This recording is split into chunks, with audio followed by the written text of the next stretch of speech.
ये गर्म गर्म भात, छौंकी हुई दाल, ये फुलके, ये तरकारी और चटखारे वाले अचार, वाह भाई वाह।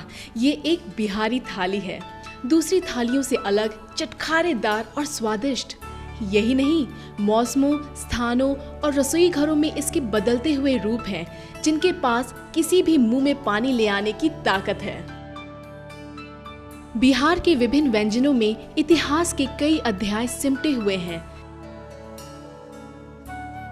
इन ताजा और जायकेदार खानों में खुशबू है इतिहास की। मौर्य, गुप्त, तुर्क, अफगान, मुगल, बंगाल के नवाब हो कि यूरोपवासी, बिहार के विभिन्न व्यंजनों ने उनके रसोई घरों की बेहतरीन खुशबुओं को अपने अंदर समो लिया है, लेकिन अपनी खास बिहारी ठसक बचाकर। बिहार के व्यंजनों में अपनी एक खास बिहारी छाप तो है ही, लेकिन इन खास खानों ने बिहार की अलग अलग जगहों को अपनी वजह से मशहूर भी कर दिया है। जैसे भोजपुर इलाके की लिट्टी चोखा, पटना का सीख कबाब, मनेर का लड्डू, सिलौफ का खाजा इत्यादि। शुरू करते हैं बिहार के मशहूर जायकों का सफर। अब हम मनेर के पास पहुंच रहे हैं। दूर से ही दिखलाई पड़ रही है सुरेश भाई की मशहूर लड्डू की दुकान। नमस्ते। मनेर का लड्डू, इसका स्वाद कहीं दूसरे जगह क्यों नहीं मिलता? मनेर के लड्डू का देन है बाबर का। बाबर का लश्कर जब इस रास्ते से गुजर रहा था तो उनकी यहाँ पड़ाव लगी थी। उस पड़ाव में उनके बावर्ची खाना बनाया। उसने स्वीट डिश में एक महीन बूंदी का लड्डू उनको पेश किया। उस टाइम से मनेर के लड्डू की खासियत महीन बूंदी की वजह से, और दूसरा खासियत यहाँ के पानी का। यहाँ का पानी गंगा और सोन के किनारे होने से पानी में इतनी मिठास है, वो लड्डू की जो बूंदी बनती है वो फटती नहीं है, बहुत महीन बूंदी होती है।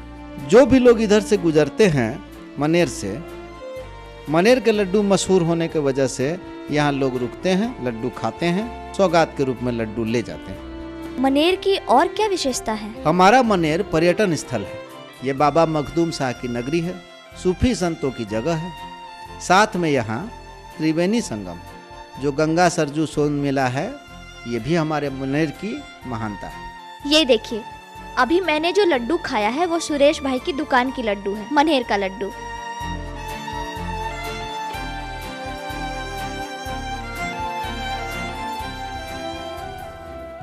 अभी हम लोग कुछ देर में बक्सर पहुंचने वाले हैं। हमारा अगला पड़ाव बक्सर की तरफ है, जहां की सोन पापड़ी बहुत ही मशहूर है। अब हम बक्सर के उस बाजार में आ गए हैं जहां की सोन पापड़ी न जाने कहां कहां से मिठाई के रसिया को अपने पास खींच लाती है। ऐसा क्यों ना हो, सोन पापड़ी एकदम शुद्ध देसी घी में जो बनती है। यह है पापड़ी की दुकान, स्वर्गीय बद्री नारायण पापड़ी वाले की दुकान। आइए इनसे कुछ बातें करते हैं। ये जो बद्री नारायण पापड़ी की दुकान है, ये कितने साल पुरानी दुकान है? 70 साल पुरानी दुकान है। 70 साल पुरानी दुकान है। हाँ, मतलब आपके पहले यहाँ आपके श्री बद्री नारायण जी मेरे दादाजी हुए। अच्छा, बद्री नारायण जी आपके दादाजी हुए। बेसन डाल रहे हैं। इसमें बेसन को अच्छी तरह से चालकर उसके बाद डालते हैं। इसको फिर अच्छी तरह से मिलाएंगे कि बनाने के बाद जब अधिया जाएगा तो इसको नीचे उतार लेंगे। इसमें आपने चीनी डाला है, चीनी और पानी। हाँ। इसमें पहले आपने घी लगाया है। हाँ। उसके बाद चीनी का चाशनी डालते हैं। अच्छा, कितने वर्षों से आप ये सोन पापड़ी मतलब बना रहे हैं यहाँ पे? 35 वर्ष यहाँ हमारा हो गया है। इसमें आप चीनी मिला रहे हैं। आप जो चीनी पकाए हैं, रेसा बना रहे हैं। अच्छा, रेसा इसी से बनता है।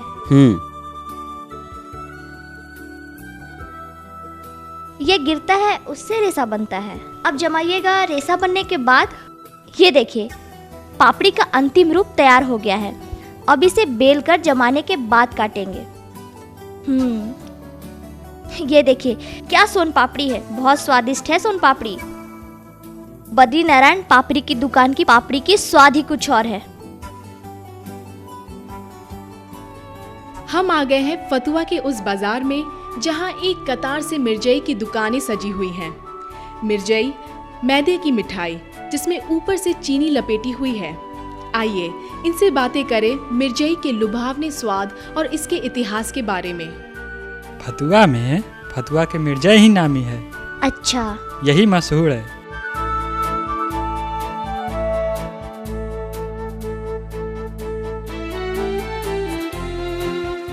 ये मिर्जई आप गर्म भी खा सकते हैं और ठंडा भी खा सकते हैं। अभी तो मैं फिलहाल गरम गरम खा रही हूँ।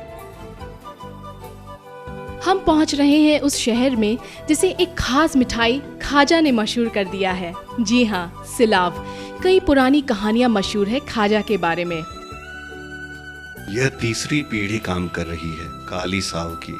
अच्छा, मतलब ये एक ही आदमी की सारी दुकान है? एक आदमी नहीं, एक खानदान का है।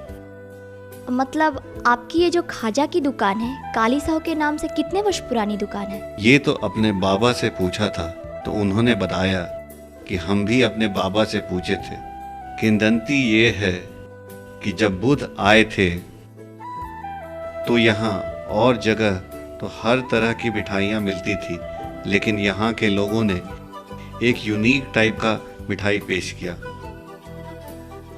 और ताज्जुब करेंगी आप कि नामकरण भी उन्हीं के द्वारा है। ये मशहूर दुकान काली साहू जी के दुकान का खाजा है। अब हम राजगीर पहुंच चुके हैं और ये जो स्थान है ये गर्म कुंड इसको कहा जाता है। इस कुंड में पानी भूमिगत स्रोत से आता है और गंधक पर होकर गुजरने से गर्म हो जाता है।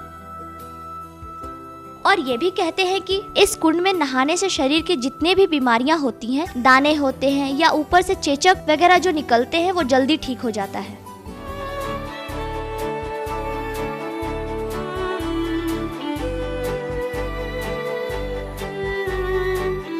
अच्छा, ये बताइए आपकी दुकान कितनी वर्ष पुरानी है? 100 वर्ष पुरानी है। गया का ही अनरसा क्यों प्रसिद्ध है? कुछ खास वजह है? खास वजह है अच्छे तरीके से बनता है।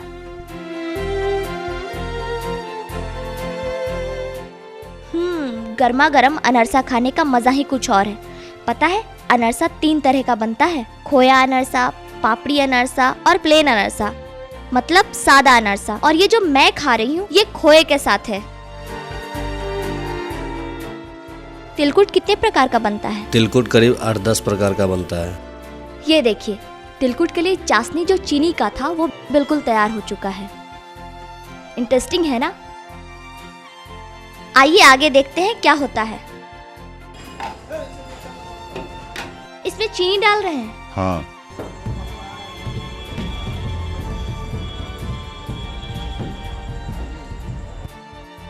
ये देखिए, खोए का भी तिलकुट बनता है, मुझे आज पता चला है। देखिए मेरे हाथ में 2 तरह का तिलकुट है, एक प्लेन तिलकुट और इसमें खोआ भरा हुआ है। खाकर बताते हैं आपको कैसा लगता है। कहाँ ले जाएंगे आप? कलकत्ता ले जाना है। अच्छा, आप ये दोनों कलकत्ता ले जा रहे हैं। देखिए गया का लाई और ये जो अनरसा है ये कितना फेमस है कि लोग यहाँ से पैकिंग करवा के कलकत्ता भी ले जाते हैं। अभी मैं जहाँ पे खड़ी हूँ इस मंदिर का नाम है विष्णुपद मंदिर। कहा गया है कि यहाँ पे भगवान विष्णु के पांव का निशान है।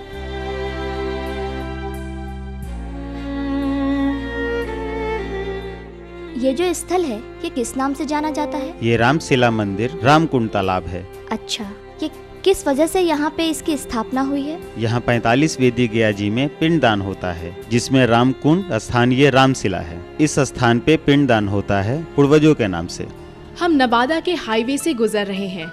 यहाँ का बाला यानी बालूशाही मशहूर है, जिसके कारण आगे सफर को जाती कितनी गाड़ियाँ यहाँ रुक जाती हैं। आइए हम भी बाला का स्वाद लें। छेना बनाते हैं। हाँ हाँ। लगभग 1.5 किलो छेना हम लोग अंदाज से फाड़ते हैं। अच्छा। उसमें 200 ग्राम मैदा मिलाते हैं। अच्छा, उसमें मैदा मिलाते हैं। उसके बाद आप उसको चीनी का चाशनी अलग से बनाते हैं? अलग से बनता है। अच्छा, बिहार के जायके के सफर में तो मैं मीठा खा खा के परेशान हो गई हूँ, लेकिन ये मिठाई बहुत टेस्टी है। हम पटना सिटी में हैं। ये जो दुकानों पर सीखों में कुछ जायकेदार सा दिखलाई पड़ रहा है, मशहूर बिहारी सीख कबाब है। मौलाना अबुल कलाम आजाद ने अपनी आत्मकथा में इसके बारे में लिखा है। ये जो कबाब आप यहाँ पर बनाते हैं, ये कितने वर्ष से आप यहाँ पर कबाब तो बिहारी की देन है। ये बिहार में इजाद हुआ, इसको बिहारी कबाब भी कहते हैं। ऐसे आम जबान में इसको सीख कबाब कहते हैं, लेकिन बिहार से बाहर कहीं जाइएगा, जब ये मिलेगा तो इसको बिहारी कबाब के नाम से जानते हैं। यानी देश से विदेश में भी जाइएगा तब भी इसको बिहारी कबाब के नाम से लोग याद करते हैं। ये इसी बिहार की देन है, खासकर पटना का। हम लोग जो बनाते हैं वो तोहुरा कबाब है। तोहुरा अरबी का वर्ड है जिसका मायने होता है साफ और शफाफ, नीट क्लीन, कोई तरह का उसमें मिलावट नहीं होता है। अभी हमने सीखा है कि सीख कबाब कैसे बनता है। इसको रोटी या तंदूरी के साथ खाते हैं या फिर रुमाली रोटी के साथ खाते हैं। हम लौट रहे हैं अपनी जायके के सफर से, लेकिन बिहार के अन्य जगहों के जायकों की झलकियां भी देख लें। भोजपुर लिट्टी चोखा, हरनौत बालूशाही, कोइलवर छेना मुर्गी। ये कोइलवर का दोनों मिठाई तो बहुत स्वादिष्ट है। ये है खुरमा और इसे कहते हैं पियाओ।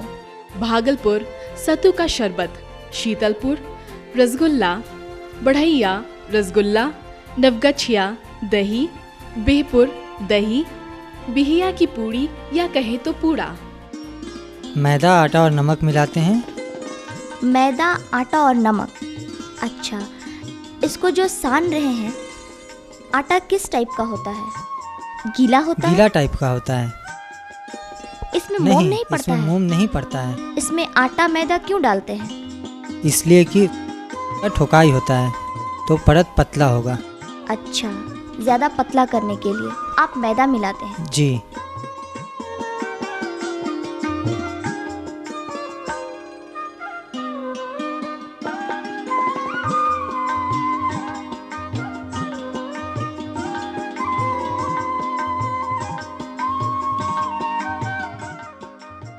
ये देखिए, यहाँ मेरे साथ साथ कितने लोग शूटिंग में पूड़ी खाने के लिए पहुँचे हुए हैं, लेकिन पहले मैं खाऊंगी, उसके बाद ये लोग खाएंगे। उद्वंत नगर, बेलग्रामी, बाढ़, लाई। ये बाढ़ है। बाढ़ में एक प्रसिद्ध मंदिर है उमानाथ का। बाढ़ का लाई इसलिए शायद मशहूर है। टेस्टी तो काफी है। खोआ डालने से इसका टेस्ट शायद बढ़ जाता है। अच्छा, ये बताइए, ये बाढ़ का ही लाई क्यों प्रसिद्ध है? बाढ़ का लाई इसलिए प्रसिद्ध है कि आज से 40 वर्ष पहले यहाँ जहाज लगा हुआ करता था गंगा जी में। अच्छा।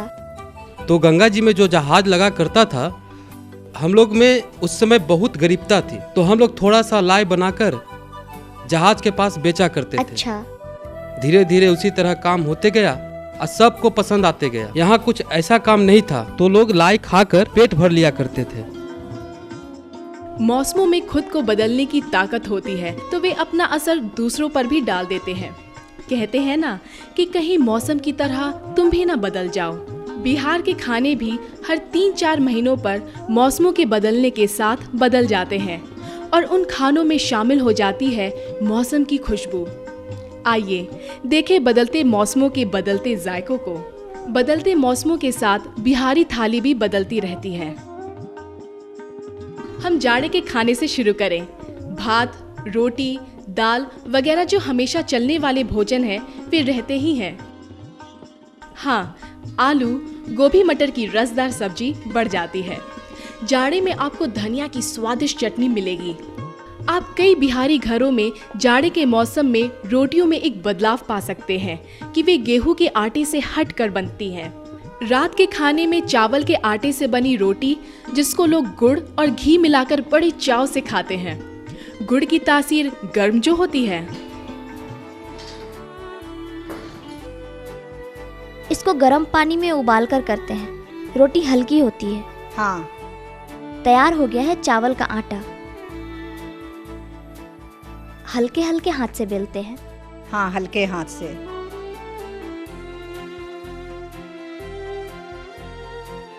ये देखिए, चावल की रोटी तैयार हो गई है। अच्छे तरीके से पूरा घी लगा हुआ है। चावल की रोटी को हम गुड़ और घी के साथ भी खा सकते हैं। सब्जी और अचार के साथ भी। सब्जी के साथ, अचार के साथ भी खा सकते हैं। दही और चीनी के साथ। दही और चीनी के साथ भी खा सकते हैं। फिलहाल तो गुड़ और घी के साथ बहुत टेस्टी लग रहा है खाने में। कई घरों में तो सर्दियों में मकई के आटे की रोटी और चने के आटे की रोटियां भी बनती हैं। दूध से बने पदार्थ भी जायके में शामिल हो जाते हैं। सत्तू भरी रोटियां, अरे भाई सत्तू क्या चीज है? सत्तू चने को पीसकर बनाया जाता है। बिहारी जायके में इसका इस्तेमाल विभिन्न तरीके से साल भर देखा जा सकता है। चाहे सादा सत्तू पानी से सान कर खाना, गर्मियों में सत्तू का शरबत बनाकर पीना, लिट्टी तो सभी लोग जानते हैं और लोग साल भर इसे खाते हैं। गर्मी के मौसम में बिहारी थालियों में अचार, सुखौता वगैरह के दर्शन होने लगते हैं। सुखौता इसलिए कि इस मौसम में नहीं मिलने वाली सब्जियों को पहले से ही सुखाकर सुखौता के रूप में रख लिया जाता है और फिर उनका इस्तेमाल सब्जियों में किया जाता है। फिर गर्मियों में शरबत की खपत होने लगती है, जैसे कि अमझौरा, आम का शरबत जिसे कहते हैं लू नहीं लगती, सत्तू का शरबत। सत्तू, नमक मिला लीजिए, बारीक प्याज काट लीजिए, ढेर सारी हरी मिर्च, नींबू का रस, पानी मिलाइए और बराबर से इसको मिला लीजिए। लीजिए, तैयार हो गया स्वादिष्ट सत्तू का शरबत। बरसात का मौसम, सब्जियों की कमी। इसी कारण बरसात के मौसम में देखें तो विभिन्न दालों से बनी बड़ी फुलौड़ी, पकौड़ी, तिलौड़ी इत्यादि का प्रचलन बढ़ जाता है।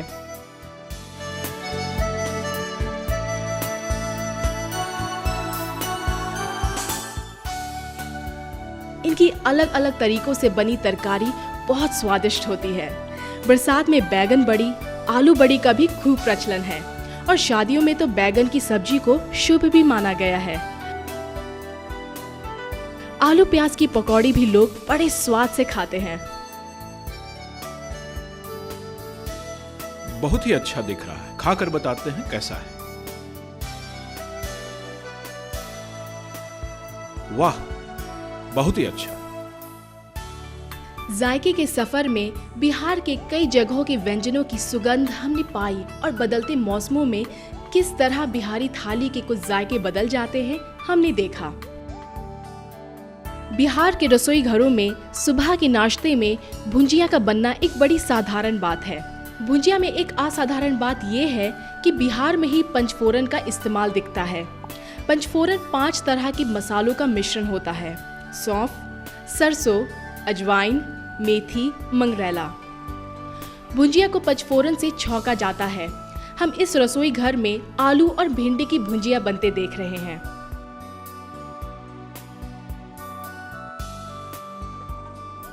त्योहार हो या खुशी का माहौल, बिहारी जायके में पुआ के दर्शन जरूर हो जाते हैं। पुआ बनाने की विधि भी तो बहुत आसान है। बताइए, आज आप क्या क्या बना रही हैं? आज हम बना रहे हैं पुआ, और जैसा कि अभी सावन शुरू होने वाला है और त्योहारों की शुरुआत होने वाली है, हम परंपरागत चीज़ जो है पुआ खास तौर से त्योहारों पर बनाया जाता है, इसलिए पुआ बना रहे हैं। ये जो आपने इसको बनाया है वो किस चीज़ से बनाया है? इसमें आटा, दूध और मेवे डालते हैं और थोड़ी देर पहले चीनी डालते हैं और इस घोल को तैयार करके कुछ देर पहले रख दिया जाता है। इससे पुआ बहुत ही सॉफ्ट होता है।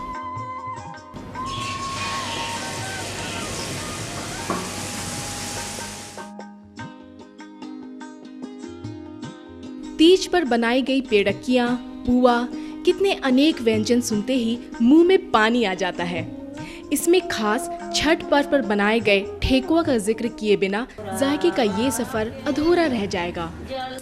छठ पर बनाए गए ठेकुआ का स्वाद इसलिए भी बढ़ जाता है क्योंकि इस पर्व के साथ लोगों की आस्था और श्रद्धा जुड़ी हुई है। घरेलू खाने में क्षेत्रवार भिन्नता भी पाई जाती है, जैसे कि बिहार के उत्तरी क्षेत्र में दही चूड़ा का प्रचलन देखा जा सकता है। अनेकों अवसरों पर मखाना का इस्तेमाल भी प्रचुर मात्रा में किया जाता है। भुना हुआ मखाना, मखाना की खीर के स्वाद के तो क्या कहने। ये दूध उबल चुका है, अब आप इसमें मखाना डाल रही हैं। हाँ, क्रश करके ड्राई फ्रूट से सजा देते हैं। अन्य स्वादिष्ट व्यंजनों के बारे में तो हमने अभी बात ही नहीं की है। हर एक घर में पिट्ठा का बनना, मटर भरी हुई कचौड़ी का बनना, सूजी का हलवा। भैया अभी से ही मुंह में पानी तो आ ही गया होगा।